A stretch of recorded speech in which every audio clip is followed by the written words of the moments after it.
انہوں نے بادشاہ کے حضور عرض کی کہ اے بادشاہ، یہ دانیل جو یہودا کے اسیروں میں سے ہے نہ تیری پرواہ کرتا ہے اور نہ اس امتناعی فرمان کو جس پر تو نے دستخط کیے ہیں خاطر میں لاتا ہے، بلکہ ہر روز 3 بار دعا کرتا ہے۔ جب بادشاہ نے یہ باتیں سنی تو نہایت رنجیدہ ہوا اور اس نے دل میں چاہا کہ دانیل کو چھڑائے، اور سورج ڈوبنے تک اس کے چھڑانے میں کوشش کرتا رہا۔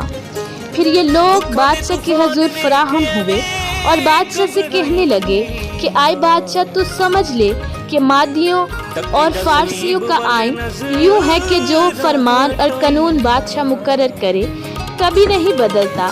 تب بادشاہ نے حکم دیا اور وہ دانیل کو لائے اور شیروں کی مان میں ڈال دیا۔ پر بادشاہ نے دانیل سے کہا، تیرا خدا جس کی تو ہمیشہ عبادت کرتا ہے تجھے چھڑائے گا۔ اور ایک پتھر لا کر اس مادہ کے منہ پر رکھ دیا گیا، اور بادشاہ نے اپنی اور اپنے امیروں کی مہر اس پر کر دی تاکہ وہ اس بات کو جو دانیل کے حق میں ٹھہرائی گئی تھی تبدیل نہ ہو۔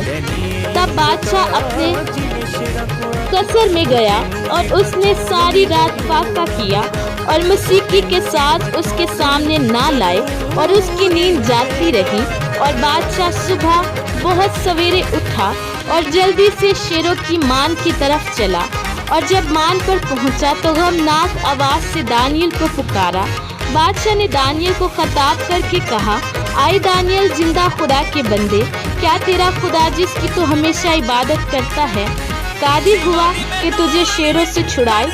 تب دانیل نے بادشاہ سے کہا، اے بادشاہ، ابد تک جیتا رہ، میرے خدا نے اپنے فرشتہ کو بھیجا اور شیروں کے منہ بند کر دیے، اور انہوں نے مجھے زر نہیں پہنچایا، کیونکہ میں اس کے حضور بے گناہ ثابت ہوا، اور تیرے حضور بھی اے بادشاہ میں نے خطا نہیں کی۔ تب بادشاہ نہایت شادمان ہوا اور حکم دیا کہ دانیل کو اس مان سے نکالے۔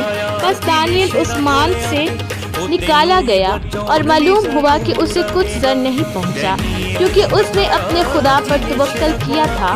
اور بادشاہ نے حکم دیا اور وہ ان شخصوں کو جنہوں نے دانیل کی شکایت کی تھی لائے، اور ان کے بچوں اور بیویوں سمیت ان کو شیروں کی مان میں ڈال دیا، اور شیر ان پر غالب آئے اور اس سے پیشتر کے مادہ کی تہہ تک پہنچے۔ شیروں نے ان کی سب ہڈیاں توڑ ڈالیں۔